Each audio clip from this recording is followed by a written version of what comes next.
안녕하세요. 지금부터 기부금 단체 지정 추천에 대한 교육을 시작하도록 하겠습니다. 저는 국세청 공익중소법인 지원팀 류진이고요.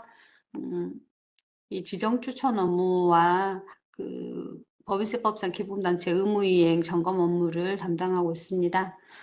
먼저 지정 추천 업무 관련해서 교육을 한 20분간 진행하도록 하겠습니다. 지금 여기 수업을 듣고 계시는 분들은 기부금 단체가 대부분인 걸로 추정이 되는데, 기부금 단체에는, 세법상 기부금 단체에는 세법에서 기부금 단체로 열거하고 있는 기부금 단체가 있고요. 세법에서 기부금 단체로 열거하지 않는데, 민법상 비영리 법인 등에 해당하는 공익활동을 하는 법인들이 국세청장의 추천을 받아서 기획재정부 장관으로부터 기부금 단체로 지정 고시가 되는 기부금 단체가 있습니다. 먼저 기부금 단체의 종류에 대해서 살펴보고 기부금 단체 지정 추천에 대해서 말씀드릴게요.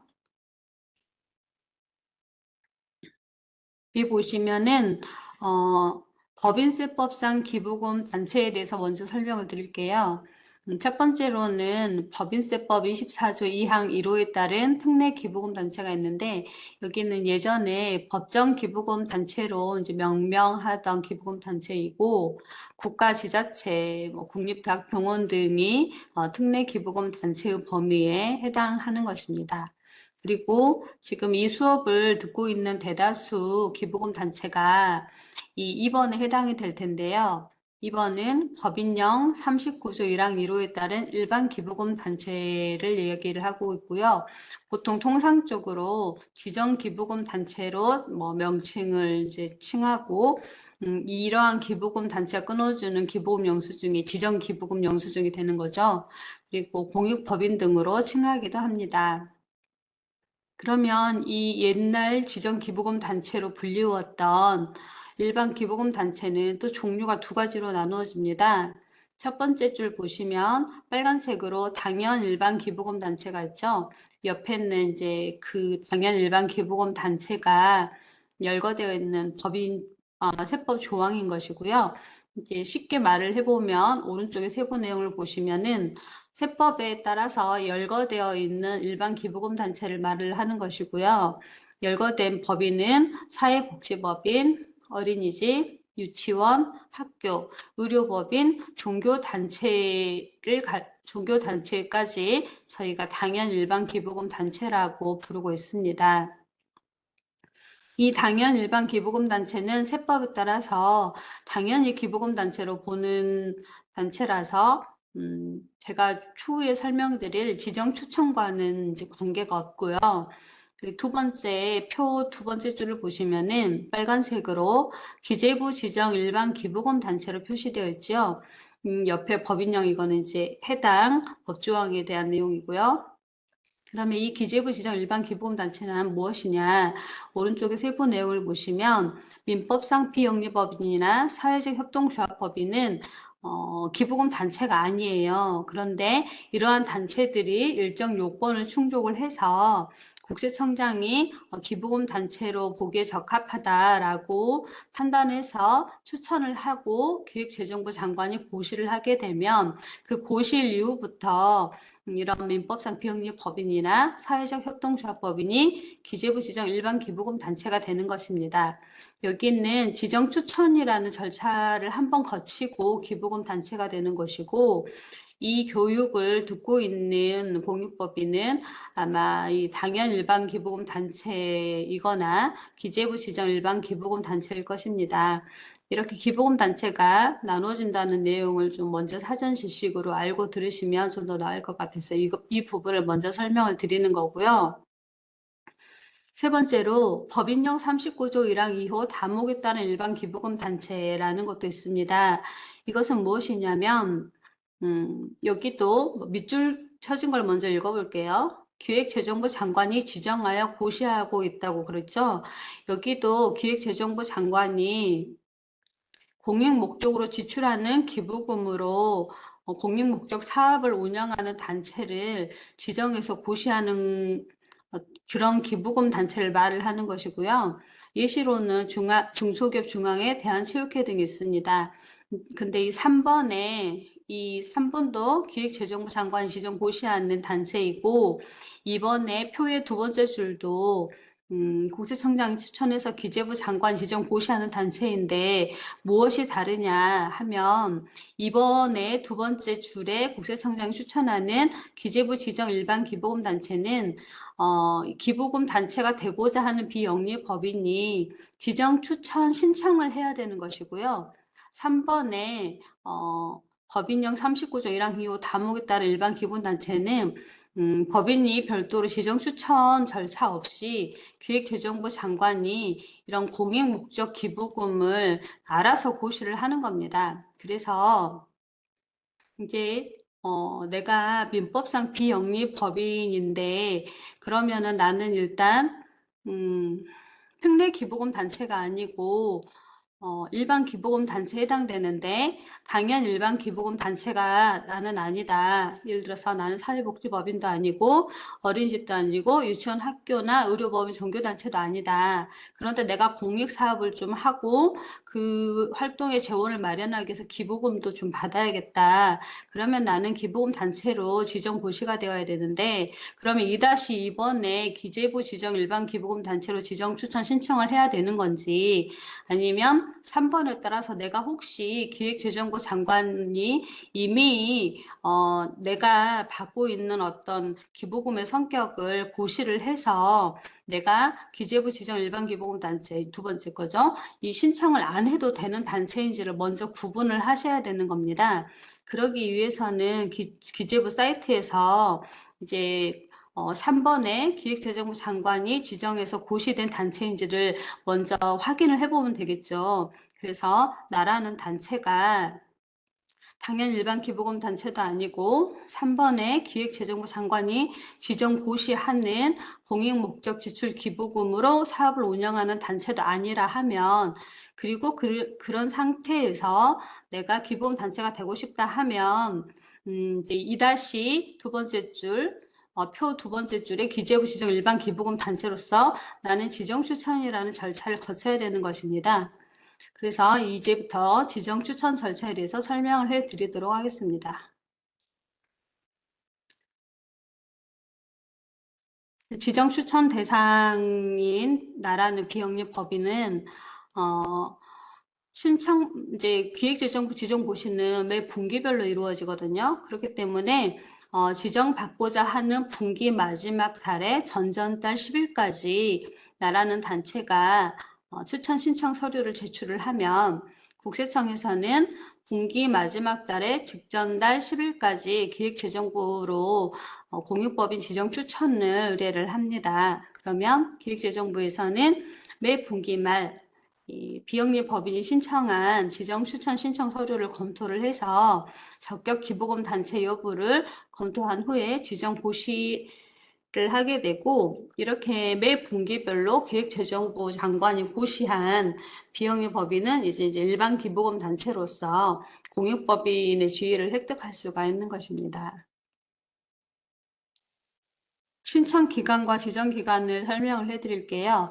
제가 좀 전에 분기별로 분기별로 지정 고시를 한다고 그랬죠. 그러면은 매 분기 말, 그러니까 3월 말, 6월 말, 9월 말, 12월 말에 기재부 장관이 지정 고시하고, 역산해서 분기 마지막 달에 전달 10일까지 국세청이 추천을 해야 되고, 전전달 10일까지 비영리 법인은 추천 신청서를 접수를 해야 되는 것입니다.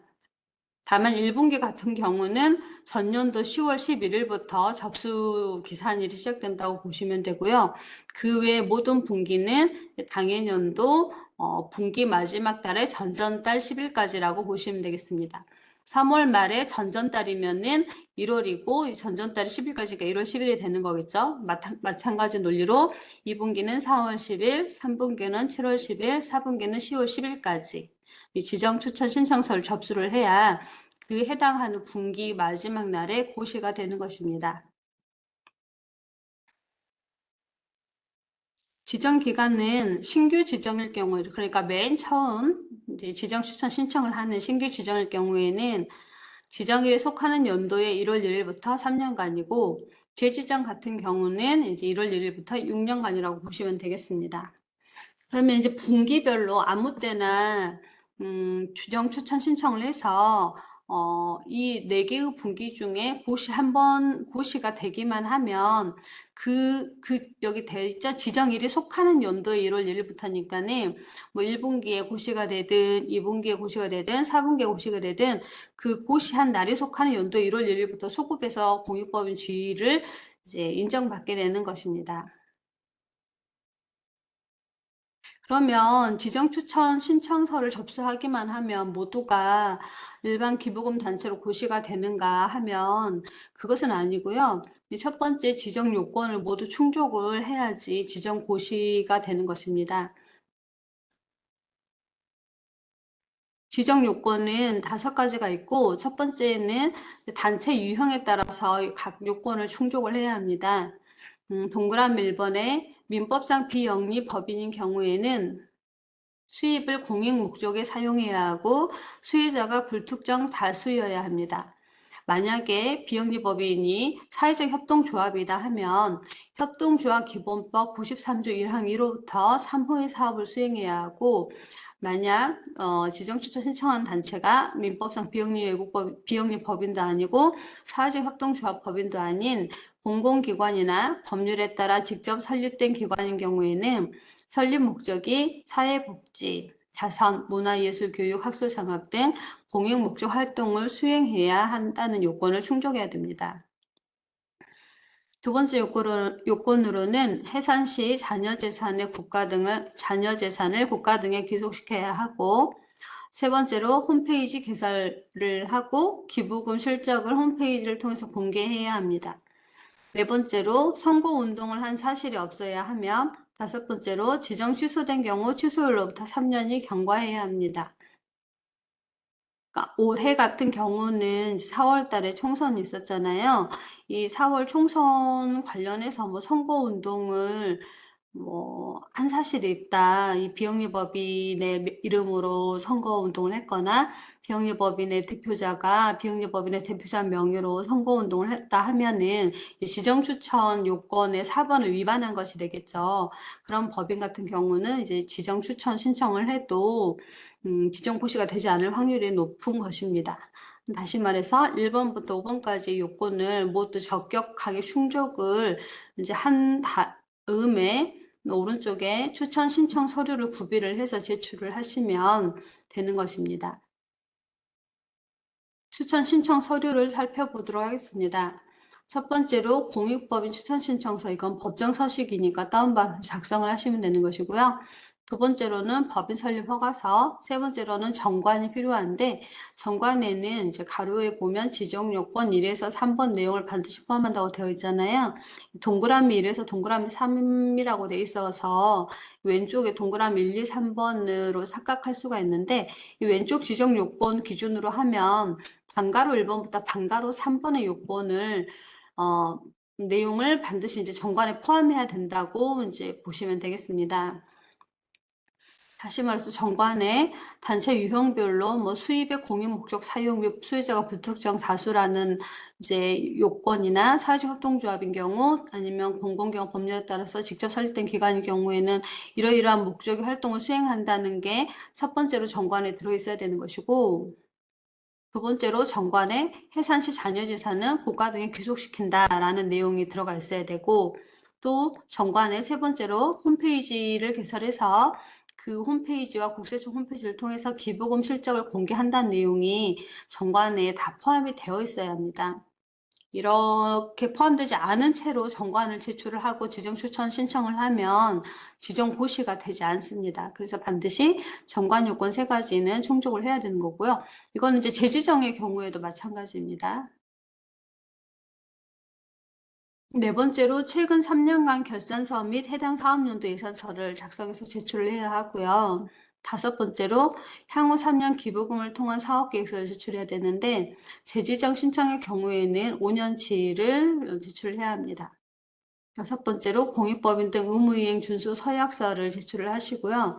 7번째로 기부금, 모금 및 지출을 통한 공익활동 보고서를 제출을 하시면 되고, 8번째로 선거운동 사실 여부 확인서를 제출을 하는데, 8번의 서식 같은 경우에는 법정 서식은 아닙니다. 그렇지만은 이제 우리가 지정 요건에 선거운동 사실이 없다는 요건을 어떻게 확인할 수 있는 길이었기 때문에 일단 스스로, 법인 스스로 이런 여부를 이제 확인서를 제출받아서, 법인 스스로 이제 자체 확인을 하게끔 하고요. 이제 두 번째로 저희가 뭐 인터넷 홈페이지나 뭐 언론 기사 같은 걸 확인을 해서 선거운동 사실 여부를 확인을 해야 하기 때문에 8번째 임의서식은 이제 법정 서식은 아니지만 저희가 제출받고 있는 것입니다. 여기까지 이런 지정 요건, 왼쪽의 지정 요건을 모두 충족시켜서 오른쪽에 재정 추천 신청 서류를 제출을 하면 국세청장이 이제 국세청에서 검토를 해서 기획재정부로 이제 추천을 하는 거죠. 그러면 기획재정부도 그걸 다 검토를 해서 지정 고시를 하는데 이제 국세청이 추천을 했는데 기획재정부에서 지정을 하지 않는, 다시 말해 비지정을 하는 이제 공익법인들도 있거든요. 그러면은 이 공익법인들이 비지정된 경우에는 이제 비지정이 된 사유가 있겠잖아요. 그런 사유들을 이제 살펴보는 시간을 좀 갖도록 하겠습니다. 일단 9번에 목적 사업이라고 되어 있는데 이건 이제 정관상 목적 사업이 이제 뭐 좀 전에 설명드렸던 불특정 다수가 수혜자이거나 아니면은 수익을 공용 목적으로 사용하지 않는 사용해야 한다라는 그런 이제 지정 요건을 위반했을 때 비지정이 되는데 통상적으로 정관상 목적 사업이 회원의 권익보 복리 증진, 뭐 회원 활동 지원, 역량 강화 또는 회원 단체 지원, 회원 단체 지도, 교육, 친목도 뭐 화학도 뭐 이렇게 뭔가 회원을 대상으로 사업을 한다라는 이제 사업 목적이면은 저희가 불특정 다수를 위한 공익 활동이 아니기 때문에 기부금 단체로 지정하지 않고 있고요. 마찬가지로 맨 마지막에 중견기업자 공동이익 도모 이것도 어떤 중견기업자라는 특수한 범위의 사람들에게만 이제 공익사업 혜택을 제공하는 거기 때문에 이렇게 뭐 이제 어떤 불특정 다수가 아닌 특정 어떤 회원이나 아니면 특정 대상자들에게 뭔가 어떤 그런 사람들만을 위한 사업을 한다 하면 저희가 그건 공익으로 보지 않기 때문에 기재부 단체로 지정하지 않고 있고요. 기타 구분의 기타 정관 보시면은 뭐 목적 사업 외에 뭐 수혜자의 범위에 수혜자가 또 회원이거나 회원 자녀로 특정되어 있는 경우도 저희가 이제 불특정 다수에게 혜택을 제공하는 것이 아니기 때문에 비지정을 하고 있고요. 그리고 이제 정관 요건에 기부금 모금의 활용 실적 공개 규정이 정관에 있어야 된다고 좀 전에 설명을 드렸잖아요. 그런데 정관에 그런 공개 규정이 없다. 그러면 비지정 사유가 되는 것입니다. 정관 요건을 충족하지 못했기 때문에요. 그리고 해상 규정, 이제 좀 전에 설명드렸다시피 지정 요건에 반가로 1번부터 반가로 3번은 정관에 무조건 이런 내용들이 있어야 된다고 했잖아요. 그런데 이제 정관에 해상 규정을 있기는 있는데 좀 잘못 이렇게 규정된 경우, 예를 들어서 자녀 재산을 유사 비영리 법인에 기속을 해야 되는데 유사 단체에 기속을 시킨다라고 되어 있다고 할든지 아니면 지방자치단체에 기속을 해야 된다라고 되어 있는데 지방자치단체 등이라는 말을 붙여서 뭐 약간 뭐 지자체에 준하는 어떤 단체에게도 귀속이 될 수 있는 것처럼 되어 있달지 이런 경우에는 법에서 규정하는 해산 요건과 좀 불일치하는 사유이기 때문에 이런 비지정 사유가 된다고 보시면 되겠습니다.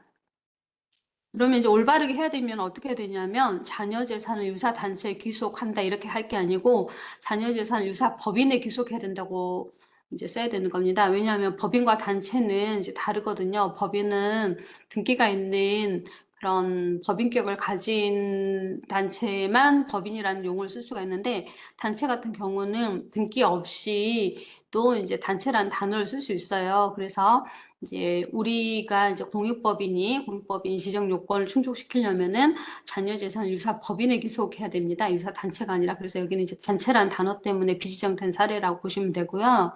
두 번째 줄에 지방자치단체 등의 기속이란 말도 지방자치단체에 기속해야 된다고 해야 되는데 등이라는 말이 붙으니까 이 지방자치단체, 그러니까 국가는 지방자치단체가 아닌 무슨 유사 공공기관 같은 것도 뭐 자녀재산을 기속시킬 수 있는 그런 여지가 보이는 문구잖아요. 그래서 이런 이제 등에라는 말 때문에 비지정된 사례거든요. 그러니까 이런 어떤 요건, 정관 요건을 좀 꼼꼼히 잘 챙기셔가지고 지정 요건에 맞는지를 확인을 하셔야 되는 겁니다.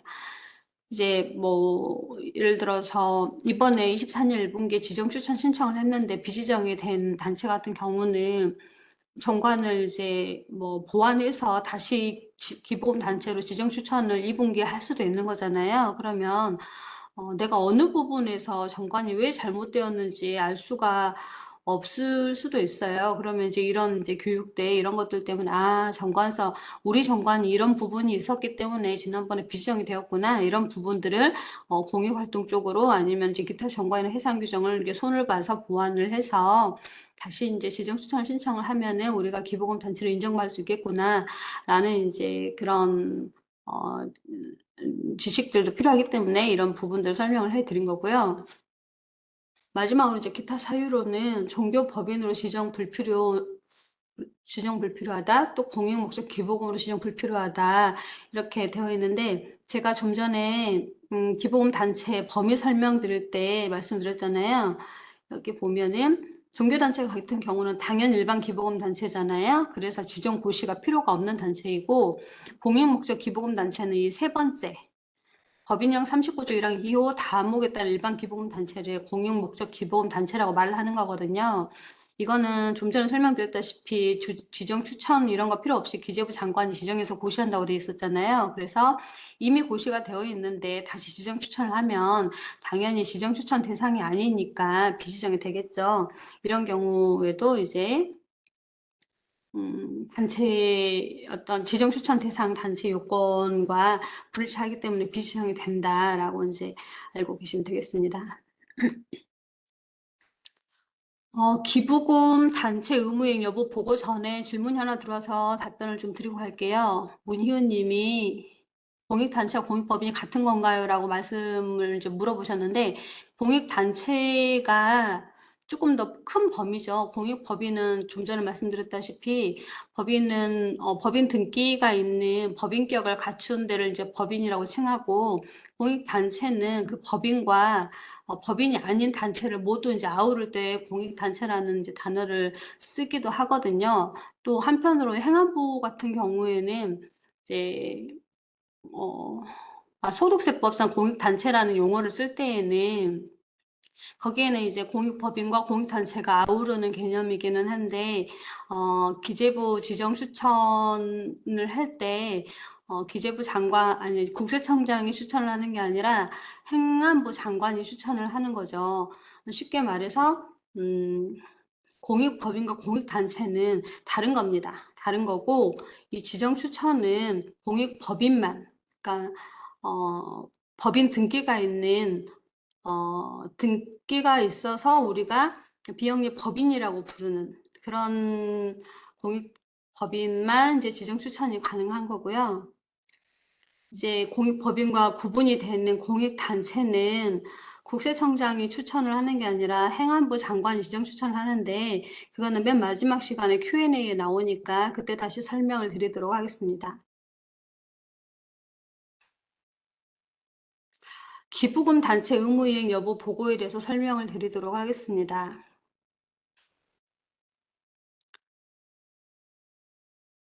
좀 전에 법인세법상 기부금단체 범위에 대해서 설명을 드렸잖아요. 그러면은 저희가 이제 주로 교육을 이제 듣고 계신 분들이 이번에 당연 일반 기부금단체가 기재부 지정 일반 기부금단체들이라고 말씀을 드렸고, 그러면 이제 제가 첫 번째 시간에, 그러니까 첫 번째 시간 아니죠. 좀 전에 설명드렸던 것은 기재부 지정 일반 기부금 단체가 어떻게 기부금 단체로 인정받을 수 있는지 그 어떤 절차와 요건, 뭐 제출 신청 서류 이런 걸 설명을 해드렸잖아요.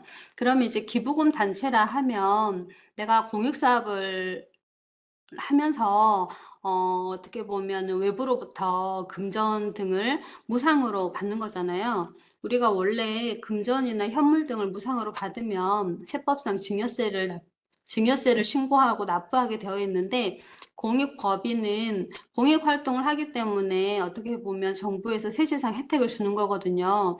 그래서 이런 공익활동을 하는 단체들은 이제 현물이나 현금 같은 것을 기부를 했을 때 일단 기부니까 무상으로 이전이 되는 거잖아요. 무상 이전이 되면 원래는 증여세 대상이에요. 그러니까 증여세를 납부를 해야 되는데 공익 활동을 하는 이유로 이제 증여세 납부를 면제를 해주잖아요. 그게 이제 공익법인이 되려는 이제 가장 큰 이유인 거고.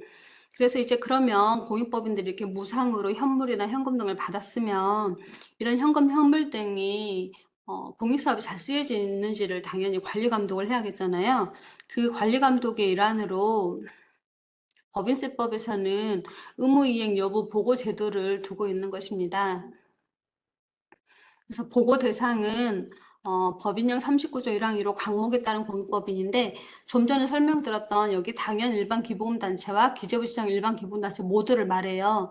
이 일반 기부금 단체는 어쨌든 기본적으로 보고 대상에 포함이 된다라고 보시면 되는데 그중에 예외 조항으로 종교단체와 기부금이 없는 어린이집과 유치원은 의무이행 여부 보고 대상에서 제외가 됩니다. 보고 기한은 사업년도 종료로부터 4개월 이내이고 보고 절차는 관할 세무서에 보고하시면 되겠습니다. 국세청 홈택스로도 신고가 가능하고요. 그러면 어떤 의무사항을 어떻게 보고를 해야 되는지에 대해서 말씀을 드리도록 하겠습니다. 의무사항은 보고서에도 이제 나와 있겠지만은 9가지 의무사항이 있고요. 하나씩 살펴보도록 하겠습니다. 지정기부금 단체의 경우 법인령 39조 1항 1호 반목의 반가로 1에서 반가로 3을 충족. 이게 내용이 너무 어려운데 어떤 내용이냐면 지정추천에서 여기 지정 요건의 반가로 1번부터 반가로 3번을 충족해야 된다는 뜻입니다. 반가로 1번은 뭐 수입을 공익 목적에 사용하고 수혜자가 불특정 다수여야 된다는 뭐죠? 단체 유형별로 충족해야 되는 요건인 거죠. 두 번째는 해산시 자녀 재산을 국가 등에 귀속시키고 세 번째는 홈페이지를 개설하고 기본 수절 공개해야 된다는 내용인데 이러한 내용을 충족을 해야 된다는 뜻입니다. 누가 충족을 해야 되냐? 지정기부금 단체의 경우 충족을 해야 된다고 이제 나와 있는 거거든요. 그러면 지정기부금 단체라 하면 기재부 지정고시 단체를 말을 하는 거거든요. 그래서 동그라미 1번 같은 경우는 해석을 하자면 기재부 지정고시 단체인 경우에는 지정 요건 중 세 번째 정관상 요건이잖아요. 1번부터 3번이 정관상 요건을 이제 공익법으로 지정된 이후에도 똑같이 그 목적을 이제 충족을 시켜야 된다라고 이제 뭐 이해하시면 될 것 같아요. 그리고 2번, 3번은 이제 동그라미 1번의 내용하고 비슷한 건데 왜 있냐 하면은 동그라미 1번은 기재부 지정고시 단체의 경우라는 어떤 단체의 대상 범위가 정해졌잖아요. 그래서 그러면 다른 단체의 경우에는 그러면 이 요건들을 안 지켜도 되냐? 그게 아니라 다른 단체도 똑같이 수입을 공연 목적에 사용하고 수혜자를 불특정 다수여야 한다는 요건과 기부금 모금액을 기부금 모금액 및 활용 실적 홈페이지에 공개된다는 요건을 또 이제 지켜야 된다라는 그런 의미로 이제 동그라미 2번, 3번이 있는 거예요. 그러니까 결과적으로 기재부 지정고시 단체이든 당연 일반 기부금 단체이든 수입을 공익 목적에 사용하고 수혜자가 불특정 다수여야 하고 기부금 모금액 및 활용 실적을 홈페이지에 공개한다는 것은 이제 모든 공익법인이 지켜야 된다라고 이제 이해를 하시면 되겠습니다. 네 번째로는 단체 또는 대표자 명의로 선거운동 사실이 없어야 하고요. 이거는 이제 기재부 지정 고시 단체는 지정 추천 단계에서 이러한 요건을 검증을 하게 되었는데, 당연 일반 기부금 단체는 지정 추천이라는 절차를 거치지 않고 세법상 무조건 기부금 단체로 인정이 되잖아요. 그런데 세법상 무조건 기부금 단체로 인정된 단체들이 이렇게 선거 운동을 하면 안 되기 때문에 이게 이제 공익법인으로서 지켜야 되는 의무사항에 들어가 있는 것입니다. 이것도 이제 마찬가지 내용이라고 이제 이해하시면 되겠고요. 다섯 번째로 수익의 80% 이상을 목적 사업에 지출해야 됩니다. 이것도 기재부 지정 고시 단체이든 당연 일반 기부금 단체이든 모두에게 해당되는 내용이고요. 6번, 7번, 8번, 9번 다 마찬가지입니다. 뭐 기재부 지정 고시 단체이건 당연 일반 기부금 단체이건 모두 다 지켜야 되는 의무이고요. 6번부터 다시 살펴볼게요. 최근 2년간 고유 목적 사업 지출 내역이 있어야 하고, 전용 계좌 개설 사용해야 하고, 결산 서류 공시 의무 이행해야 하고, 외부 회계 검사를 받아야 되는 것입니다. 다른 것들은 이제 공익 사업을 하면서 지키면 되는 것인데, 7번 같은 경우에는 이제 전용 계좌 개설 및 사용인데, 당연히 이제 비영리 법인으로서 공익 법인으로 활동을 하려면 전용 계좌를 개설하고 사용을 하겠죠. 계좌가 있겠죠. 어떤 식으로든지. 그런데 이게 또 신고 의무도 있어요. 개설하고 사용만 해야 되는 게 아니라 여기 의무사항에 나와 있지 않지만은 전용 계좌를 개설 및 사용한다고 세무서에 신고를 해야 되거든요. 근데 이제 그 신고를 미처 못해서 가산세를 내는 경우들이 가끔씩 있어서 한 번 더 알려드리는 건데, 전용 계좌 개설 및 사용 의무 플러스 전용 계좌를 이제 신고해야 된다라는 것도 이제 알고 계시면 되겠고요.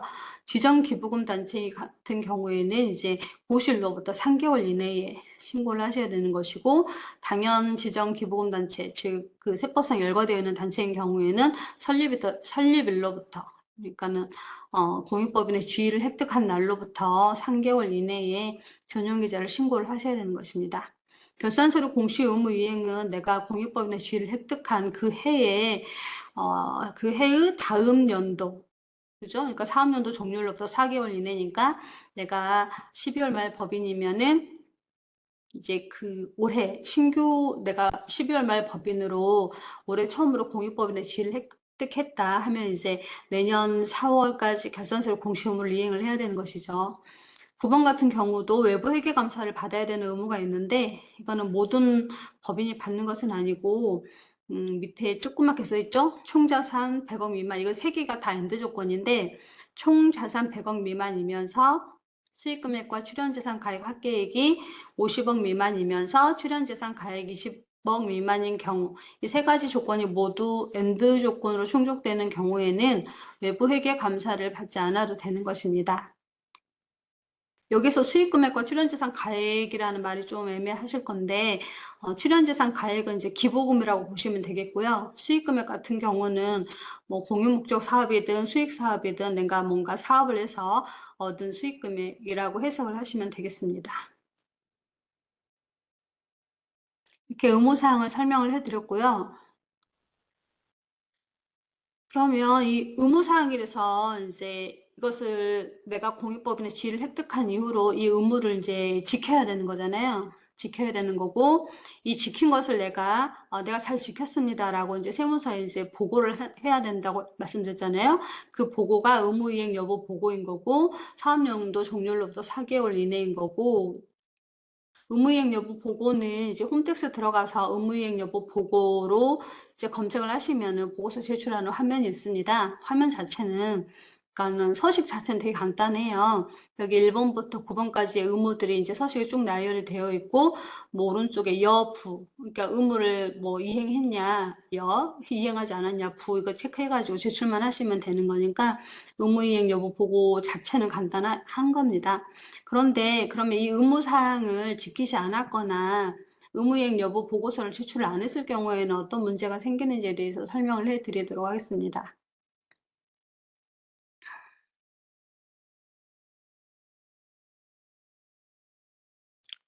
의무 미이행 시 불이익으로는 일단 첫 번째로 지정 취소가 있고요. 이 지정 취소는 기재부 지정 고시 일반 기부금 단체만 해당이 됩니다. 당연히 그러겠죠. 왜냐하면은 당연 일반기부금단체 좀 전에 설명드렸다시피 사회복지법인이나 의료법인처럼 세법에 따라서 무조건 기부금단체로 인정되는 경우에는 지정이라는 절차가 없기 때문에 지정 취소라는 절차도 당연히 없겠죠. 그래서 지정 취소라는 불이익은 기재부 지정 일반 기부금단체만 해당되는 것이고, 지정 취소 요건으로는 5가지가 있습니다. 살펴보도록 하겠습니다. 첫 번째로 상징세법상 의무불이행으로 1천만 원 이상 추징이 된 경우에 지정 취소 대상이 됩니다. 그런데 이때 잦은 신고 납부한 경우에는 예외라는 거 알고 계시면 되겠고요. 두 번째로 공익 목적을 위반하거나, 그러니까 이건 이제 정관상 목적 사업을 위반해서 다른 사업을 이행한다는 그런 내용이에요. 그러니까 공익 목적 사업, 정관상 공익 목적 사업을 위반해서 사업을 한다거나, 의무사항을 위반한다. 의무사항은 이제 좀 전에 살펴봤던 이 법인세법상 의무사항을 말하는 겁니다. 이 9가지를 위반을 했거나, 또 의무이행 여부 미보고, 이 의무사항을 지키기는 했는데 세법상 이렇게 제출을 하게 돼 있잖아요. 보고기한 이 4개월 이내에 이 제출을 안 했을 때, 의무이행 여부를 미보고했을 때도 지정 취소 대상이 되는 겁니다. 그러니까 내가 정관상 공익목적 사업을 잘 이행해야 되고, 법인세법상 9가지 의무사항을 또 잘 지켜야 되고, 법인세법상 의무사항을 잘 지켰다는 사실을 보고서를 통해서 보고 기한 내에 세무서에 잘 보고를 해야 되는 것입니다. 3가지 요건들 중에 이제 대부분은 공익 목적 사업을 하시고 의무사항도 위반을 안 하시겠죠. 그런데 단순히 보고서를 제출을 안 해서 지정 취소가 되면 너무 억울한 일이겠잖아요. 그래서 의무이행 여부 보고서도 내가 잘 제출해야 되는구나라고 이제 인지하시는 게 꽤 좀 중요해 보이고요. 세 번째로는 불성실 기부금 수령단체로 명단이 공개된 경우에도 지정 취소 대상이 될 수 있습니다.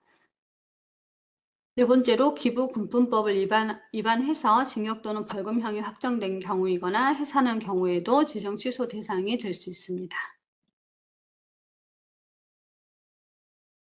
그리고 이제 기재부 지정 일반 기부금 단체가 아니라 당연 일반 기부금 단체에 해당하는 경우에는 어떤 불이익이 있는지 말씀드리도록 하겠습니다. 이제 명단 공개가 불이익이 되는 거죠. 명단 공개. 여기 이제 지정 취소, 지정이라는 절차가 없기 때문에 지정 취소라는 불이익은 없고, 당연 일반 기부금 단체는 이제 이러한 의무들 위반해서 불성실하다라고 이제 신문이나 저희 이제 홈택스 홈페이지를 통해서 명단을 공개하는 거죠.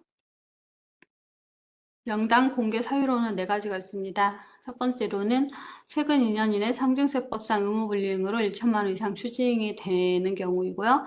두 번째로 최근 3년간 기부자별 발급 명세를 미작성, 미보관한 경우. 세 번째로 최근 3년 이내 거짓 기부금 영수증을 5회 이상 또는 5천만 원 이상 발급한 경우. 네 번째로 2회 이상 의무를 위반하거나 의무이행 여부를 미보고한 경우에도 불성실 기부금 수령단체로 명단이 공개가 됩니다. 지금까지 의무이행에 대해서 살펴봤고요.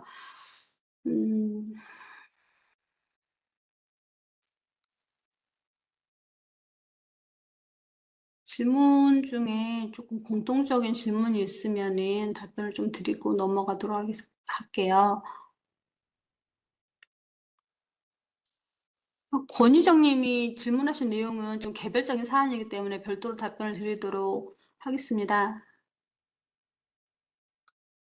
황윤정님 같은 경우는 수익의 80% 이상을 목적사업에 지출이라고 했는데 소득이라고 보시면 되세요. 수입에서 지출 뺀 소득을 이제 80% 이상을 이제 1년 이내에 사용해야 된다. 이렇게 의미를 이제 보고 계시면 될 것 같아요.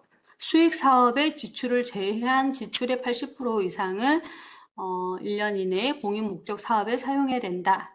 법령 문구 그대로인데 이건 좀 어렵잖아요, 용어가. 그러니까 그냥 내가 수입 빼기 지출을 이제 나머지 일단 소득이란 개념이죠. 그런 정도의 금액을 일단 80% 이상을 내가 정관상 고유 목적 사업에 써야 된다라고 이해하시면 되겠습니다. 수입에서 지출 뺀 나머지 소득의 80%를 고유 목적 사업에 쓰면 된다라고 이해하시면 되겠습니다.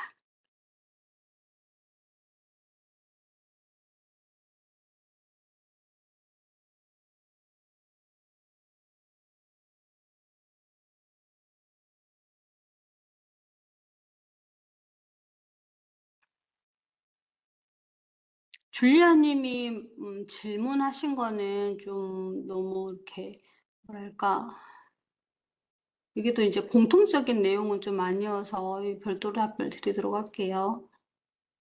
국제기구 범위까지 이렇게 뭐 공통적으로 설명드리면 너무 헷갈리실 것 같아요, 다른 분들이. 이진호님은 출연받은 재산을 80% 이상 사용하는 게 아닌 거죠라고 문의를 하셨는데 출연받은 재산은 100% 사용해야죠. 출연받은 재산은 기부금이잖아요, 기부금. 기부금은 이제 고유 목적 사업에 3년 이내에 100% 사용하셔야 되는 거고, 이제 뭐 법인세법상 의무사항은 이제 그 수익에서 지출을 뺀 나머지 금액의 80% 이상을 목적 사업에 지출해라 이런 의미로 이제 이해하시면 돼요. 이제 출연받은 재산을 말을 하는 거 아니에요. 동그라미 5번은요. 출연받은 재산은 3년 이내에 100% 사용을 하셔야 되는 겁니다.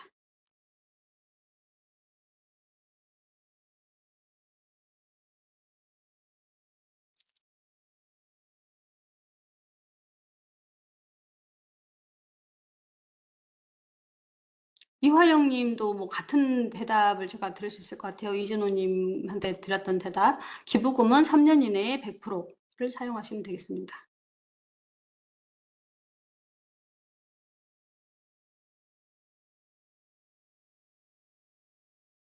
사단법인 D3님, 이제 제가 지금 법인세법상 기부금 단체에 대해서 설명을 하는 거라서 3억 미만의 경우는 어떻게 신고해야 되는지 알려달라는 말이 이게 뭐 저희 의무이행 여부 보고를 말씀을 하시는 건지 의무이행 여부 보고는 뭐 이런 3억 미만 이 기준이 없어요. 이거 3억 미만은 이제 상증세법상 공시 할 때 간편공시냐 표준공시냐 그 기준이거든요. 그러니까는 지금 정확하게 어떤 부분에 대한 문의사항인지 조금 더 이제 정리를 하셔서 올려놓으시면 나중에 따로 답변이 갈 것 같아요. 사단법인 D3님은.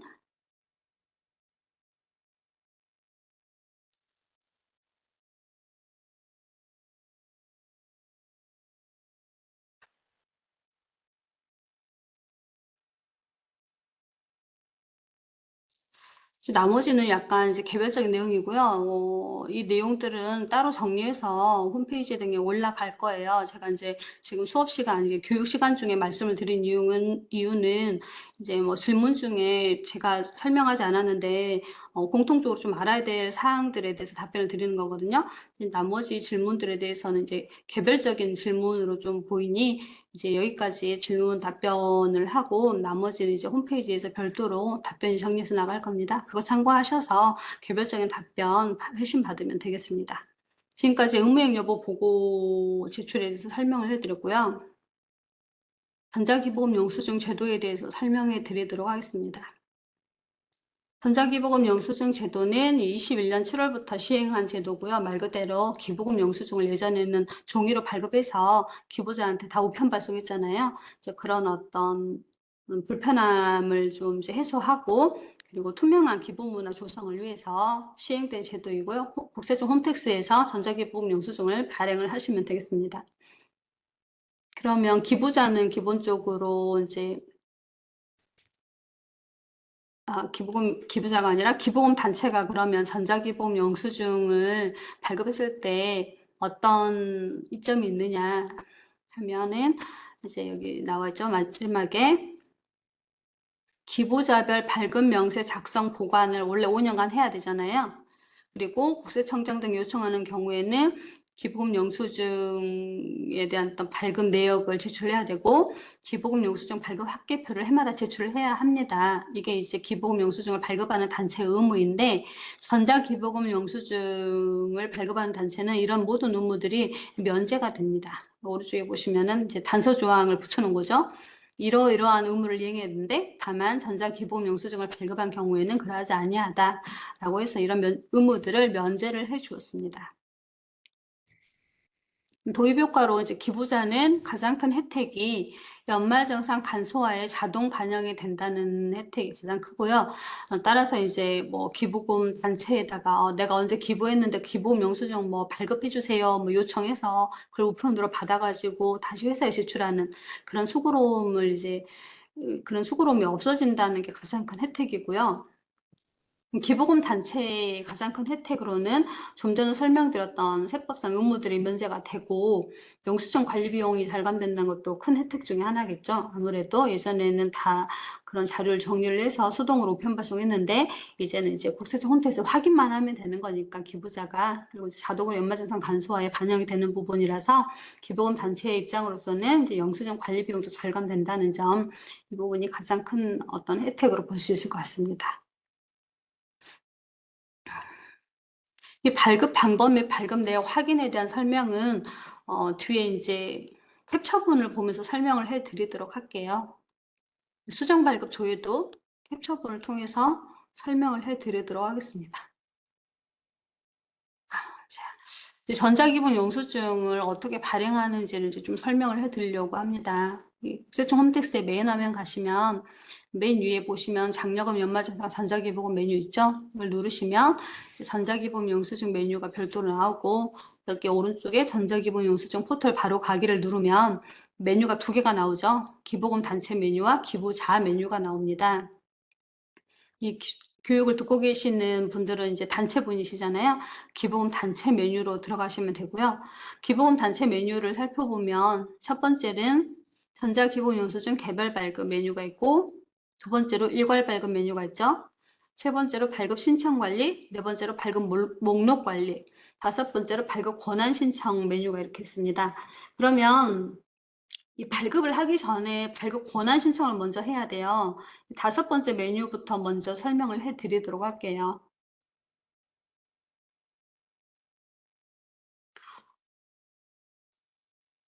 전자기부금 영수증 발급 권한을 신청을 해야 되는 의미는 어떤 데서 이제 의의가 있냐고 보시면 되냐면, 기부금 영수증은 이제 세액 공제가 되는 부분이잖아요. 기부를 하고 단체로부터 기부금 영수증을 내가 발급을 받으면 이제 나라는 개인 기부자죠. 기부자는 세법상 세액공제 혜택이 있어요. 근데 이 세법상 세액공제 혜택은 좀 엄격하게 우리가 해석을 하고 있고, 적격 기부금 단체, 즉 세법에서 인정한 기부금 단체로부터 이제 발급받은 기부금 영수증만 공제 대상이 되는 거거든요.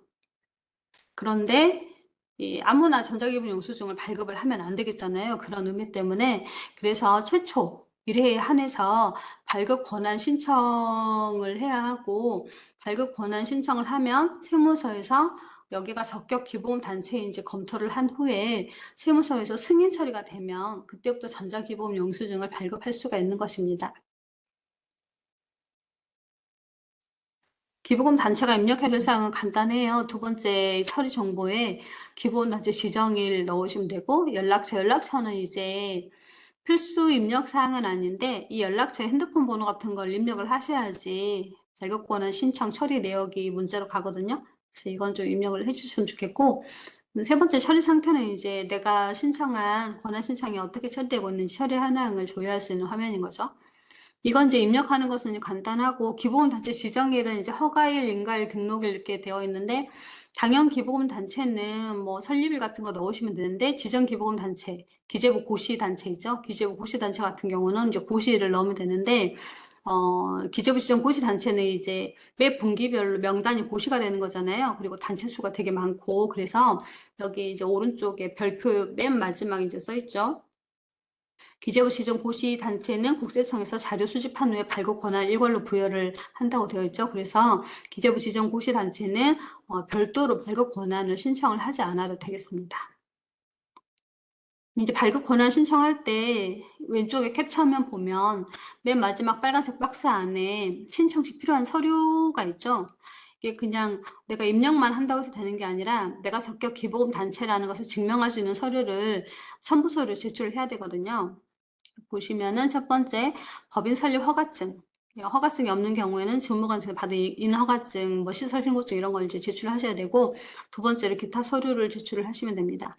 동그라미 보면 그 세 번째 줄에 개별 종교단체의 경우에는 소속 교파의 총회 또는 중앙회 등이 주무관청에 등록되어 있음을 증명하는 서류와 소속 증명서를 제출한다고 되어 있죠.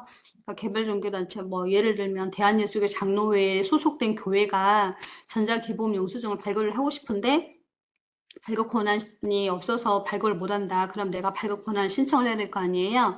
그럴 때 내가 대한예수교 장로회는 아니잖아요. 그러니까는 대한예수교 장로회라는 어떤 교파의 총회나 또 중앙회가 이제 뭐 주무관청, 그러니까 뭐 문체부 장관, 지금 문체부인가요? 어쨌든 뭐 주무관청에서 이렇게 뭐 등록이 되어 있다는 증명서하고 그 교단에 내가 소속되어 있다는 소속 증명서 이제 두 개를 같이 제출을 하는 거죠. 그렇게 첨부 서류까지 이제 첨부를 하고 신청을 하면 세무서에서 이제 적격 기부 단체인지 여부 확인해가지고 발급 권한을 승인 처리를 해주는 것이고, 승인 처리된 이후에 전자기본 영수증이 발급 가능합니다.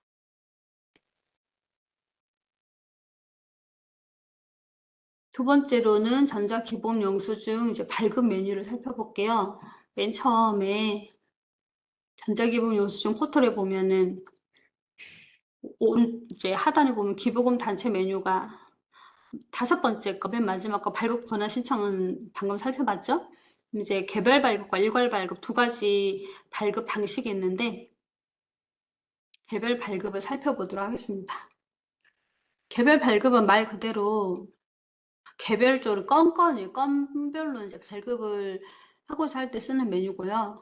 그냥 이 동그라미 1번에 내가 어떤 기부금 단체인지 근거 법령을 선택을 하고, 두 번째 이제 기부자 인적사항을 넣고, 세 번째 기부 금액을 넣어서 추가하기 누르고 등록하기를 누르면은 개별 발급 한 건이 이제 완성이 되는 것입니다. 여기서 이제 조금 유의할 점이 동그라미 1번에 기부금 단체 근거 법령을 어떻게 넣느냐에 따라서 동그라미 3번에 기부 내역 유형 있죠? 뭐 법정 기부금인지 지정 기부금인지 이게 이렇게 자동으로 세팅이 돼요. 그렇기 때문에 내가 이 동그라미 1번을 잘 넣으셔야 돼요. 내가 어떤 기부금 단체인지 그걸 이제 정확하게 구분을 해서 넣으셔야지 동그라미 3번에 법정인지 지정인지 이렇게 잘 나온다는 거. 그리고 동그라미 2번에 좀 뭐 하나 알아두시면 좋을 점이 익명으로도 발급이 가능하다는 거. 기부자 9번에 보면은 뭐 첫 번째가 개인이고 두 번째가 사업자 등록번호고 세 번째 익명이죠. 익명으로도 기부금 영수증이 발급이 가능합니다. 그래서 익명으로 발급을 했다가 당초에 익명으로 기부금 영수증을 발급했던 분이 예를 들어서 실명 전환 요청을 한다. 그러면은 이 익명으로 발급된 건을 나중에 이제 조금 더 설명을 드릴 건데 수정 발급으로 들어가셔가지고 실명 전환하시면 되는 거거든요. 그래서 익명으로도 발급이 가능하고 핸드폰 번호로 발급이 가능합니다. 이 신청 구분 보시면은 주민등록번호도 있지만 신혼구분인가요? 뭐든 휴대전화 번호도 있죠. 휴대전화 번호로도 기부금 영수증 발급이 가능한데 휴대전화 번호 같은 경우에는 기부자가 홈택스에 휴대전화 번호를 등록을 하셔야 돼요. 이건 어디에서 하냐면은 이제 여기 기부자 메뉴 있죠. 기부자 메뉴에 가셔가지고 뭐 발급 목록 관리나 이런 데 가시면은 휴대폰 번호 신청하는 거 있거든요. 이 기부자 메뉴에서 이제 별도로 내 휴대폰 번호가 나입니다. 라는 것을 한번 이제 매칭해 줄 수 있는 그런 것을 한번 등록을 하셔야 돼요. 그리고 나서 휴대전화 번호로 이제 기부금 단체가 기부금 영수증 발급했을 때 그게 그 사람 이제 기부자한테 이제 잘 뜨는 거예요. 근데 뭐 이렇게 휴대전화 번호를 발급해달라고 해서 이제 해줬는데 기부자가 전화 와서 하나도 안 뜬다고 홈택스에 들어가 봤는데 하나도 안 뜬다고 막 그러는 경우 있거든요. 그럴 때는 이제 그분이 휴대전화 번호를 등록을 안 하셔서 그런 거예요. 약간 현금 영수증 휴대폰 번호 그 등록하는 거랑 비슷한 그 원리거든요. 그러니까 휴대전화 번호로 이제 등록이 되어 있는 것을 확인을 하시고 기부금 영수증을 끊어 주시던지 아니면 기부금 영수증을 휴대전화번호로 발급한 이후에 안내로 뭐 휴대전화번호를 등록을 하셔야 된다고 안내를 해주시던지 뭐 그렇게 하셔가지고 혼선이 이제 없도록 하시면 되겠습니다. 휴대전화번호로 발급을 하실 때는요. 이제 일괄 발급에 대해서 설명을 해드리도록 하겠습니다. 이제 개별 발급은 이제 한 건 한 건씩 발급을 하는 거고요. 일괄 발급은 이제 다수 건을 한꺼번에 발급을 하는 것입니다. 대형 단체 같은 경우에는 일괄 발급을 해야겠죠. 그리고 뭐 교회 같은 경우도 매주 한 번씩 들어오는 헌금 한꺼번에 발급하려면 이제 일괄 발급을 하시는 게 편할 것 같고 이제 그런 어떤 편의성 때문에 일괄 발급이라는 메뉴가 있는 거고요. 첫 번째로 이제 엑셀 파일을 서식 있어요. 이제 엑셀 파일 서식 있고 엑셀 파일 서식을 내려받아서 그 서식 설명에 따라서 이제 쭉 기부 내역을 이제 입력을 합니다. 입력을 다 하고 나서 이제 검증을 해야겠죠. 왜냐하면 이제 서식에 입력했던 것들이 뭐 주민등록번호 오류가 있을 수도 있고 그렇기 때문에 검증 절차를 이제 홈택스 자체 내에서 거치고요. 그 검증 결과 오류가 없는 경우에만 이제 등록 일괄로 이제 기본 영수증이 발급되는 그런 이제 처리 절차를 갖고 있습니다.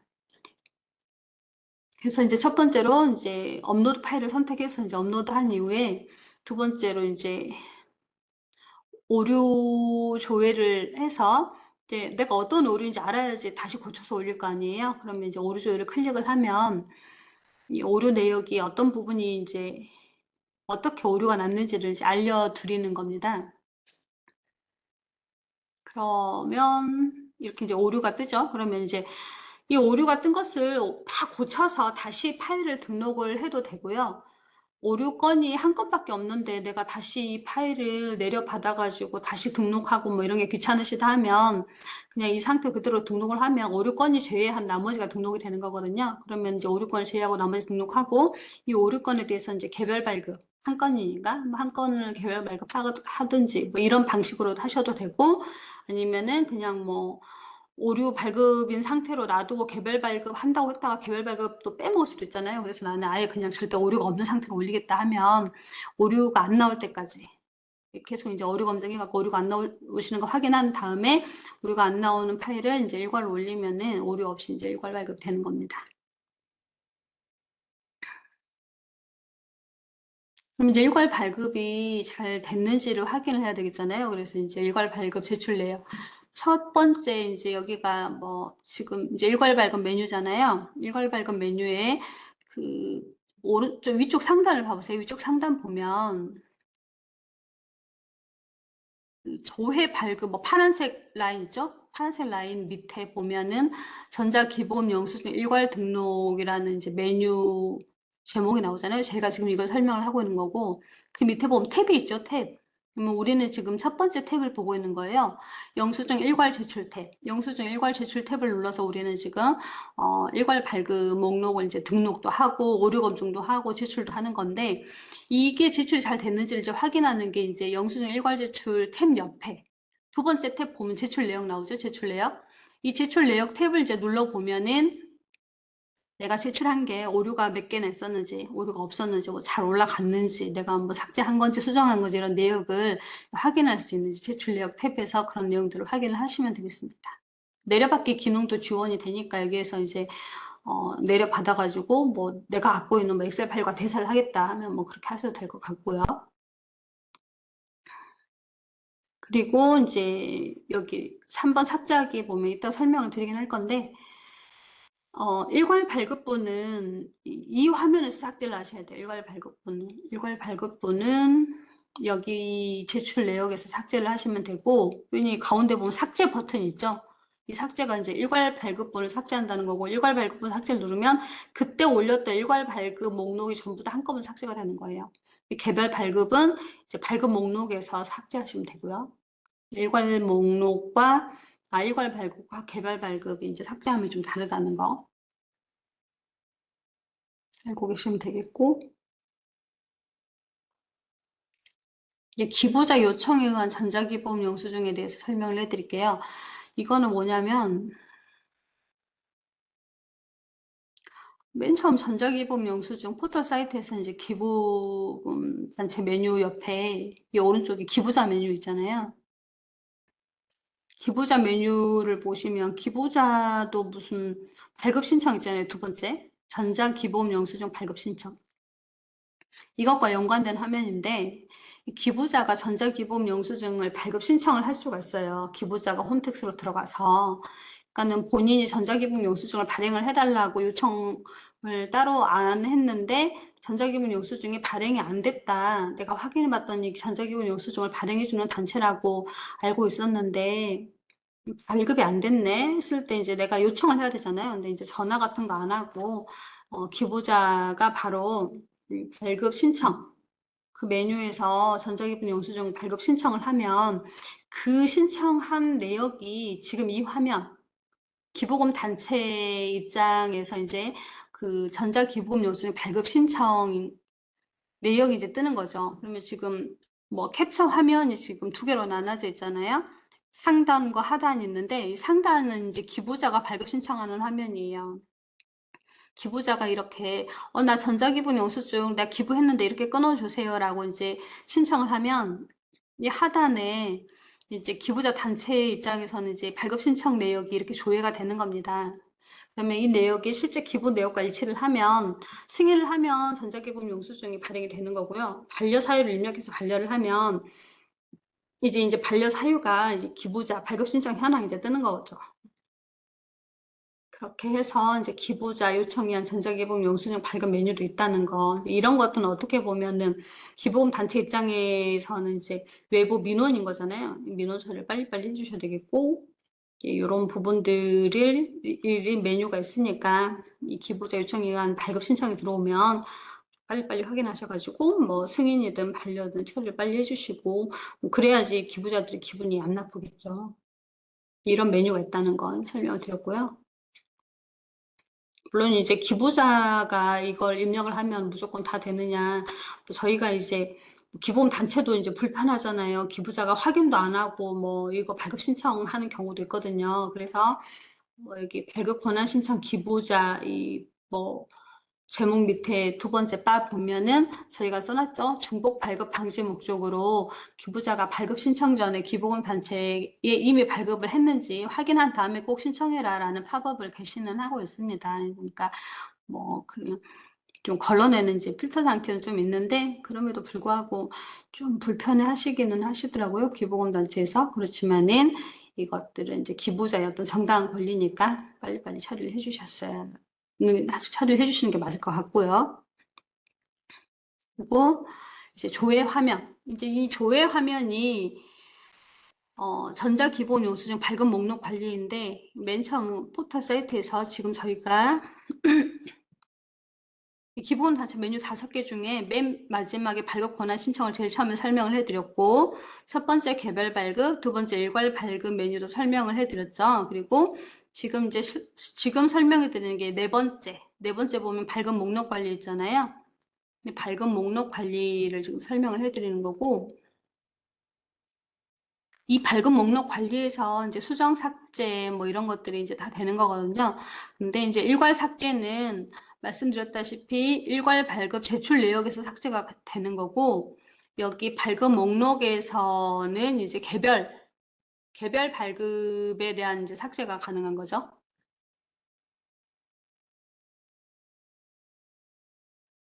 그러면 여기 보시면은 내려받게 되고 기부금 영수증 출력도 있고 기부자별 발급 지금 전 메뉴 설명해 드리고 있어요. 빨간색 박스 쳐진 거 첫 번째 상단에 내려받기 기부금 영수증 건별로 기부금 영수증 출력 가능하고 기부자별로 또 발급 명세서 출력도 가능하고 기부금 영수증 발급 합계표 출력도 가능하고 이제 물론 이제 전자기부금 영수증을 발급하는 단체는 기부금 영수증 발급 합계표 제출 의무가 없지만 그래도 혹시 뭐 필요한 일이 있을 수 있으니까 출력 메뉴가 있고요. 건별로 수정할 수 있고 삭제할 수 있고 변경사항을 조회할 수 있고 뭐 이런 이제 메뉴들이 있다는 거. 그리고 이제 하단은 좀 이렇게 뭐 보이는 게 다르잖아요. 하단인 경우에는 이 기부자 화면인 거예요. 기부자 화면.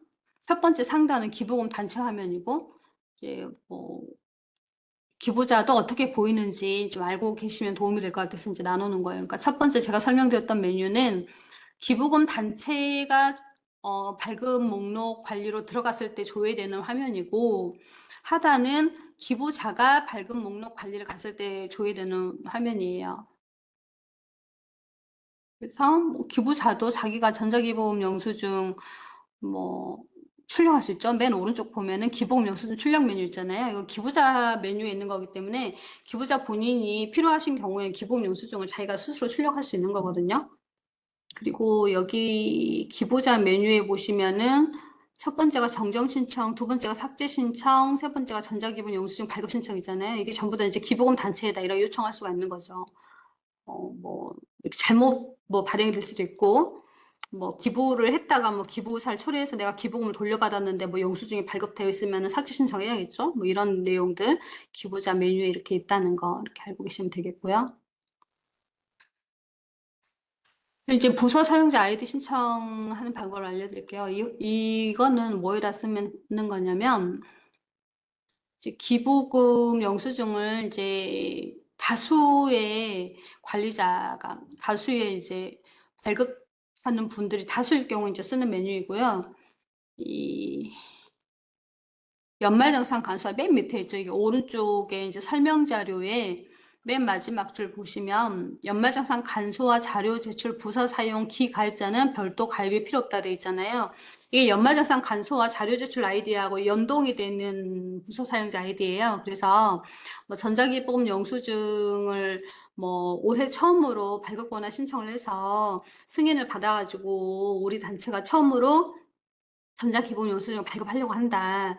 그런데 관리자인 나 말고 내 밑에 사원 2명이서 다 발급을 해야 되는데, 이럴 때 내가 자료 제출 아이디를 신청을 해서 다른 내 밑에 있는 사원들도 영수증 발급이 가능하게 하고 싶다 할 때 이제 쓰는 화면이 부서 사용자 아이디 신청이에요. 그런데 이제 나라는 우리란 단체가 예전부터 연말정산 간소화 자료 제출 때문에 나뿐만 아니라 내 밑에 사원들도 연말정산 간소화 자료 제출 아이디가 이미 가입이 되어 있다. 그런 경우에 이제 신청을 안 하셔도 된다는 뜻이에요. 이게 똑같은 화면이기 때문에. 그런데 이제 연말정산 간소화 자료 제출 아이디 같은 것을 한 번도 신청을 한 적이 없다.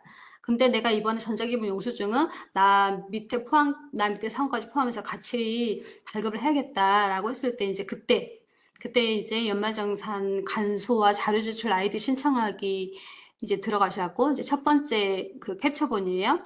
부서 사용자 가입하기 누르면은 기타 특수 업무 부서 사용자가 막 여러 개가 나오잖아요. 첫 번째는 뭐 세무대리인 부서 사용자, 두 번째는 현금 영수증 자료 조회, 세 번째는 연말정산 간소화 자료 제출 이렇게 있는데, 여기에 전자기본 영수증 메뉴가 따로 없어요. 그럴 때 연말정산 간소화 자료 제출 아이디 신청하기를 누르셔가지고 신청하시면은 이제 승인, 이제 부서 사용자 아이디로 로그인 하셔서 공동인증서로 한번 이제 인증한 관리자가 한번 이제 승인을 하는 거죠.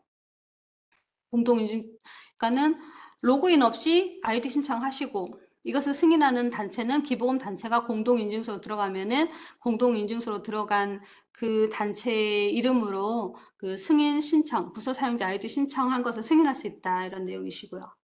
이렇게 해가지고 다수의 직원분들이 전자기부금 영수증을 발행할 수 있다는 점.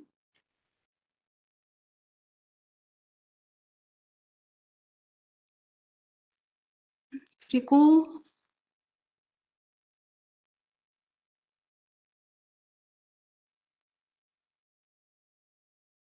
이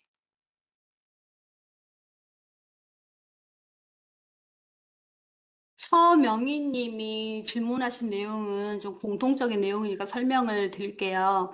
전자기부금 영수증 발급과 연말정산 간소화 서비스의 자료를 중복으로 등록을 해도 뭐 중복 등록한 경우에 기부가 중복되지 않냐고 문의를 하셨는데 중복이 되기 때문에 한 군데만 올리셔야 됩니다. 그러니까 전자기부금 영수증을 발급을 하는 단체는 연말정산 간소화 자료 그 제출을 따로 받지를 않고 전자기부금 영수증 자료를 그대로 끌고 와요. 그렇기 때문에 이미 이제 전자기부금 영수증 자료가 연말정산 간소화 자료에 구축이 되어 있는 상태인 거예요. 전자기부금 영수증을 발급한 단체는. 그런데 이 전자기부금 영수증 발급한 단체가 또 연말정산 간소화에 전자기부금 영수증을 자료 제출하면 이게 중복으로 처리가 됩니다. 그래서 나중에 뭐 삭제하고 막 되게 번거로운 절차를 거쳐야 되거든요. 그러니까 전자기부금 영수증을 발급을 이제 연간 잘 하셨으면 연말정산 간소화 자료 제출을 하시면 안 됩니다. 그리고 만약에 하셨다 그러면 이제 저희는 이제 제가 알기로는 전자기부금 영수증이 좀 먼저 수록되는 걸로 알고 있어요. 근데 어쨌든 둘 중에 뭐 중복이 되지 않게 나름 시스템으로 이렇게 처리하는 루틴이 있기는 하지만 그렇게 간다고 한 게 그게 가장 최선이고 안전한 게 아니잖아요. 가장 최선으로 가장 안전한 방법은 중복으로 자료를 제출을 하지 않는 것이고, 그래서 전자기본 영수증 발행을 하시는 단체는 간소화 자료를 제출을 이제 안 하시는 게 가장 안전하고 좋은 방법입니다. 불안하셔가지고 또 올리고 하면 이게 다 중복이거든요. 그렇게 이제 말씀을 좀 드리고 싶고,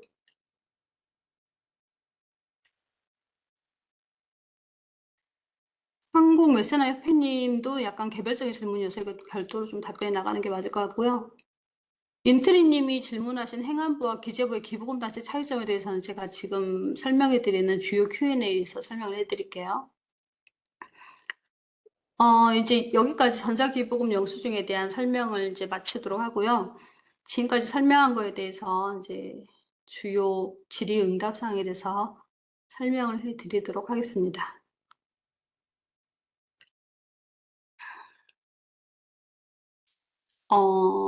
이번 Q&A를 한번 보시죠. 지정 추천 신청 기한이 공휴일 토요일인 경우에 기한 연장에 관련된 내용인데요. 지정 추천 신청 기한이 토요일, 공휴일 등으로 쉬는 날인 경우에는 그 쉬는 날의 다음 날까지 이제 기한이 되는 것입니다. 그러니까 뭐 지정 추천 신청 기한이 공휴일이다 하면은 공휴일에 서류를 제출하는 게 아니라 그 다음 날 평일 근무일을까지 이렇게 연장이 된다는 거 알고 계시면 되겠고요. 4번 같은 경우도 한번 봐보도록 하죠.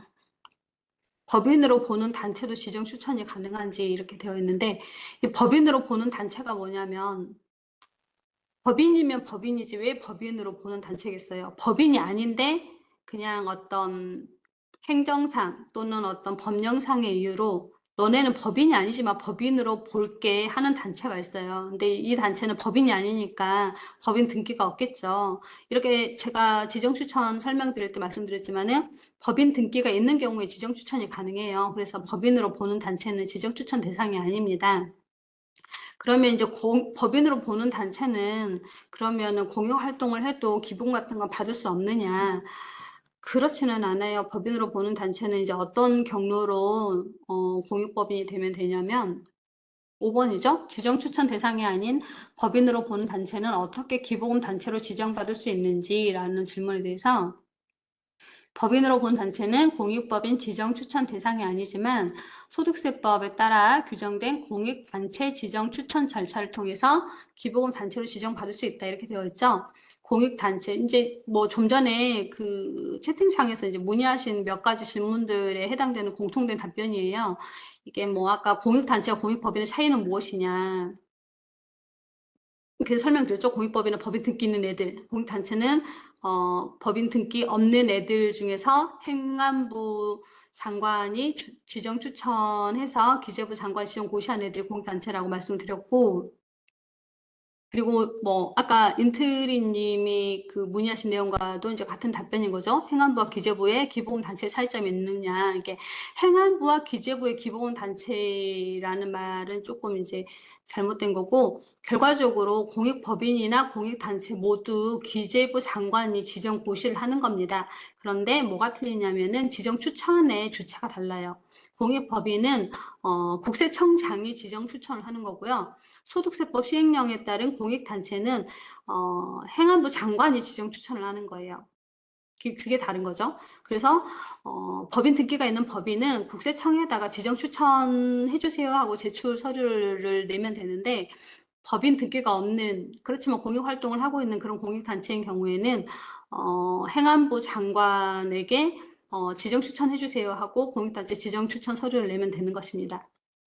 그러면 공익법인은 반드시 국세청장 통해야 되고 공익법인이 아닌 단체만 행안부 장관 추천을 해야 되냐? 또 그렇지도 않아요. 이 공익단체는 공익단체 하나만 이제 규정하는 게 아니라 공익법인을 포함한 어떤 범위라고 보시면 되고, 그래서 행안부 장관이 지정 추천을 하는 범위에는 이제 저희보다 넓은 거죠. 국세청보다 좀 넓게 공익법인 플러스 법인이 아닌 공익단체까지 이제 지정 추천을 받아가지고 기재부 장관에다가 이제 지정 추천을 하는 것입니다. 그래서 이게 좀 애매한데, 그러면 왜 이렇게 이원화되어 있냐? 이제 공익법인은 법인세법에 따라서 지정 추천을 받는 거고, 공익단체는 이제 중앙행정안전부에서 이제 지정하는 공익단체 지정 추천 절차에 따라서 하는 건데, 이게 이제 저도 행안부 쪽 업무는 잘 모르는데, 공익단체로 지정 추천을 받으면은 또 행안부에서 받을 수 있는 그런 메리트가 있는가 보더라고요. 그래서 일부러 공익법인이어도 공익단체 지정 추천 절차를 통해서 기재부 장관 지정 고시가 되는 경우도 있다고는 들었어요. 그리고 실질적으로 법인이면서 공익단체로 지정이 된 단체들도 좀 많이 있고요. 그런데 이제 거기까지는 이제 너무 이렇게 세부적인 내용이고, 오늘 교육에서는 이제 뭐 내가 좀 뭐 기억해야 될, 좀 단순하게 구분을 한다면, 법인 등기가 있으면은 국세청이 추천하고, 법인 등기가 없으면 행안부 장관 지정 추천한다. 그래서 그렇게 각각의 루트를 통해서 지정 추천된 법인이나 단체들이 최종적으로 기재부 장관이 이제 고시를 한다. 이렇게 이제 이해를 하고 계시면 되겠습니다. 좀 어렵죠. 어렵지만 제가 조금 이따 기재부 장관이 어떻게 지정고시를 하는지 기재부 사이트에서 보여드릴 거예요. 거기서 좀 보시면 좀 덜 헷갈리실 거예요. 9번 보도록 하겠습니다. 지정기간 만료일이 23년 12월 31일인 경우에 지정기간이 경과한 24년도에 의무이행 여부 보고서를 해야 하나요? 라고 이제 문의한 건데, 이거는 이제 결론은 해야 되는 거죠. 그러니까 왜냐하면은 공익법인의 지위를 획득하고 있는 그 기간 동안에 의무이행 여부 보고서를 제출하는 거라서, 내가 작년 말까지 공익법인이었으면은 그 다음 연도에 보고서 제출 의무까지는 있는 거죠. 9번 같은 경우는 만료돼도 의무 여부 보고서를 제출해야 된다는 거. 그리고 이제 12번 한번 보도록 하시죠. 기부금 단체 지정 고시 및 지정 취소 결과 확인 방법은, 지정 고시 및 지정 취소 결과는 기획재정부 홈페이지에서 확인할 수 있다고 되어 있잖아요. 이거는 제가 조금 이따 실제로 어디에서 확인하는지 기재부 홈페이지에서 알려드리도록 할게요. 14번 보도록 하겠습니다. 공동인증서가 있어야 전자기부금 영수증을 사용할 수 있는지, 이게 뭐 답변은 공동인증서가 없어도 다양한 방식으로 로그인해서 기본 영수증 발급이 가능하다는 거. 16번 보시죠. 기부금 단체로 지정 고시가 됐는데 발급 권한은 국세청이 지정 고시된 이후에 일괄로 발급 권한을 부여한다고 되어 있었잖아요. 그런데 이제 지정 고시가 6월 30일에 됐는데, 이제 지정 고시가 6월 30일에 된다 해도 공익법인의 지위는 지정일에 속하는 연도의 1월 1일부터 된다고 했잖아요. 그래서 1월 1일 지정 고시일이 6월 30일이지만은 6월 30일에 고시가 됨으로써 이 단체는 그 해의 1월 1일부터 공익법인이 되는 것입니다. 그러면 그 해의 1월 1일부터 받는 어떤 무상금전 같은 경우는 적격 기부금으로 인정이 돼서 기부금 영수증 발급 대상이 되겠죠. 그런데 발급 권한은 6월 30일 이후에 부여받는데, 그러면은 1월 31일에 기부받은 건 어떻게 하느냐? 6월 30일 이후에 이제 발급을 하시되 기부일자를 이제 소급해서 발급을 하시면 된다라고 이제 알고 계시면 되겠습니다. 이제 잠깐만요. 이게 끝난 게 아니고, 제가 아까 기재부 홈페이지에서 보여드린 데 있잖아요. 기재부 홈페이지에서 지정고시 같은 경우는 어디서 확인을 하시냐면은,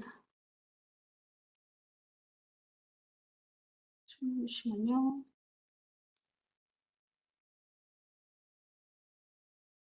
포털 들어가셔가지고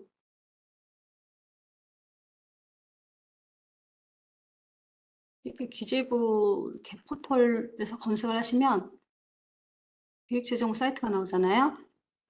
이게 왜 알려드리냐면은 이게 지금 현재 지정 고시된 단체들이 있을 거예요. 지금은 지정 고시됐으니까 문제가 없는데 지정 기간이 만료되면 재지정 신청을 하셔야 되거든요. 근데 내가 지정 기간이 언제까지인지 모르시는 단체들이 많아요. 그래서 그걸 좀 알려드리려고 제가 여기까지 들어온 건데 이렇게 기재부 홈페이지에 들어오시면 여기 법령으로 들어가셔가지고 여기 가운데에 고시 공고 지침 있죠?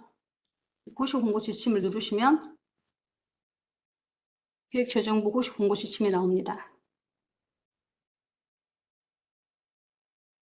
그러면 이제 여기에 여러 가지 고시와 지침이 나오는데 이 가장 최근에 올라온 게 24년 1분기 공익법인 지정 고시잖아요. 이제 내가 예전에 지정이 됐다. 예를 들어서 23년에 지정이 됐는데 내 지정 기간이 언제까지인지 궁금하다 하면 여기 고시명에서 공익법인으로 검색을 하셔가지고 나오면 이렇게 쭉 분기별로 나오죠. 분기별로 지정 고시를 하니까. 그러면은 뭐 23년 3분기에 고시가 된 법인도 있고 24년 1분기에 고시가 된 법인도 있을 거 아니에요. 그러면 이제 내가 고시된 해를 찾아서 해 분기를 찾아서 들어가셔가지고 첨부 파일 있어요. 첨부 파일을 누르시면 7개의 파일이 항상 나옵니다. 그러면 이제 두 번째 지정 누계 엑셀 파일 있죠. 지정 누계 엑셀 파일 들어가시면 그 분기에 지정 고시된 기부금 단체뿐만 아니라 그 전에 지정 고시된 단체로 다 나오거든요. 여기 보면은 대상 단체명이 나오고 그 오른쪽에 지정 기간이 나오죠. 보이시죠? 이 지정 기간. 이 지정 기간을 이제 기존에 지정 고시된 단체들도 이 지정 기간을 확인하셔가지고 이 지정 기간이 만료가 되면 그 다음에 재지정 신청을 하셔야 돼요. 근데 이걸 모르고 그냥 지정 기간이 만료된 줄도 모르고 가만히 계시다가 기부금 단체의 지위, 그러니까 공익법인의 지위를 상실한 상태에서 기부금을 받아서 이제 증여세를 이제 물게 되는 그런 단체들이 간혹 있거든요. 그래서 뭐 이거는 뭐 나는 이제 지정 고시 됐으니까 난 공익법이니까 나 이런 거 안 봐도 상관없어 이게 아니라 지금 현재 지정 고시가 되어 있더라도 이 지정 기간 정도는 확인을 하셔가지고 관리를 하고 계시다가 이제 내가 언제 재지정 신청을 해야 되는지 이렇게 날짜를 이제 보시고 재지정 신청을 놓치는 일이 없도록 하시라고 제가 이걸 알려드린 거고요. 그리고 여기 보시면은 이제 1번에 보면은 지정 변경에 관한 곳이 있죠. 한글 파일인데 이걸 열어보면은 이건 이제 그 분기에 지정 고시된 단체들이 이제 쭉 나와요. 그리고 이제 여기 보시면은 신규 지정, 올해 최초로 신규 지정 신청을 한 법인이 어디인지 이제 고시가 되어 있는 거고요. 그리고 이제 쭉 내려가시다 보면 이제 재지정 단체. 올해 24년 1분기에 재지정을 신청해서 어느 법인이 이렇게 재지정으로 됐다. 그리고 인정되는 기간은 언제다. 이게 한글 파일로 한 번 더 나오는 거죠. 이 분기에 각 분기별로 이렇게 나오고 방금 전 엑셀 파일은 이제 각 분기별 명단은 이제 누계인 거고. 근데 이제 여기서 중요한 건 뭐냐면 쭉 내려가시다 보면 내가 지정 추천을 분명히 신청을 했는데 뭐 아까 그 엑셀 파일에 지정 누계에 내 단체가 없는 거예요. 그러면 나는 어떻게 된 거지 궁금하실 거 아니에요. 그럴 때는 이 쭉 내려가셔가지고 이 비지정 사유가 안 나오나? 잠깐만요.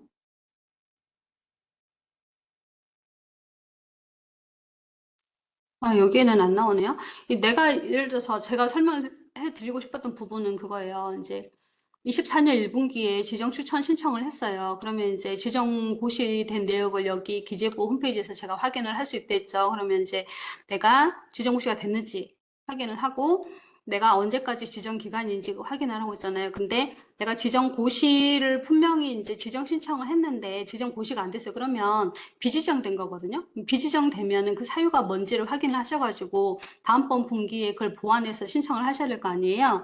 그래서 뭐 지정 추천을 뭐 올해 할 생각이 있든 아니면 올해 재지정 신청 대상이시든 뭐 하여튼 뭐 기재부 지정 고시와 연관된 어떤 단체들은 항상 이 기재부에서 이 지정 변경에 관한 고시 등을 이제 살펴보셔야 되는 거고 그리고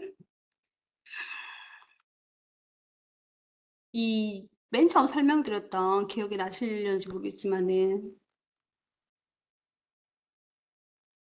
여기 그때 공익목적 기부금 제가 설명드렸잖아요. 여기 생각나세요? 여기 3번에 기획재정부 장관이 지정하여 고시 한 대가 이제 이 지정 추천 없이 고시를 한다라고 돼 있잖아요.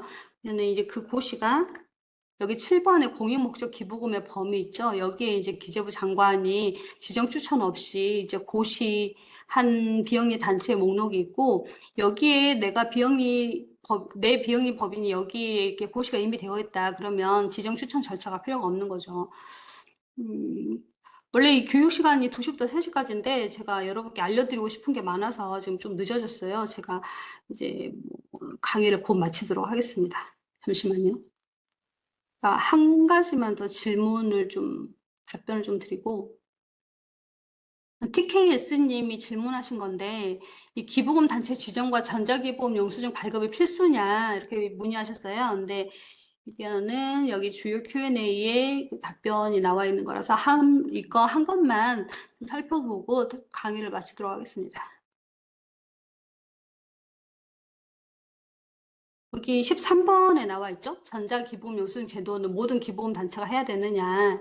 이제 물론 이제 세법에 규정된 공익법인이나 공익단체 등이 전자기부금 영수증을 발급은 할 수가 있어요. 발급은 할 수가 있는데 이거는 의무는 아닙니다. 그래서 기재부 지정 고시가 됐으면은 전자기부금 영수증을 무조건 발급해야 되는 그런 것은 아니고요.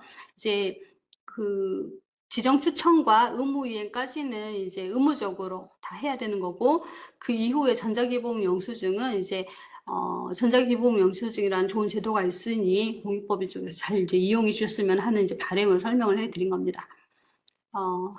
이상으로 교육을 마치도록 할게요. 제가 너무 막 할 얘기가 많아서 빨리 한다고 했는데도 이렇게 시간이 많이 초과가 됐네요. 지금 뭐 일정도 있으실 건데 지금까지 강의 들어주셔서 너무 감사드리고요.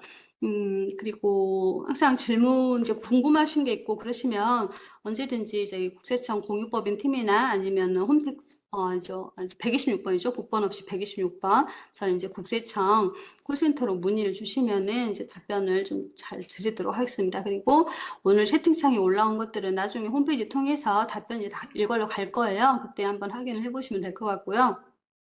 국세청에서는 항상 공익법인들의 활동을 이렇게 잘 지원할 수 있도록 고민하고 노력하고 있습니다. 뭐 여러분들도 잘 해주시는 거 저희가 잘 알고 있지만은 여러분들께서 이런 세법 의무를 좀 잘 알고 계시고 이걸 잘 이행해 주시면은 조금 더 투명한 어떤 사회를 좀 만들어가는 데 기여를 할 수 있지 않을까라는 생각을 해봅니다. 긴 시간 동안 고생하셨고요. 강의 들으셔서 감사합니다. 이상으로 마치도록 하겠습니다.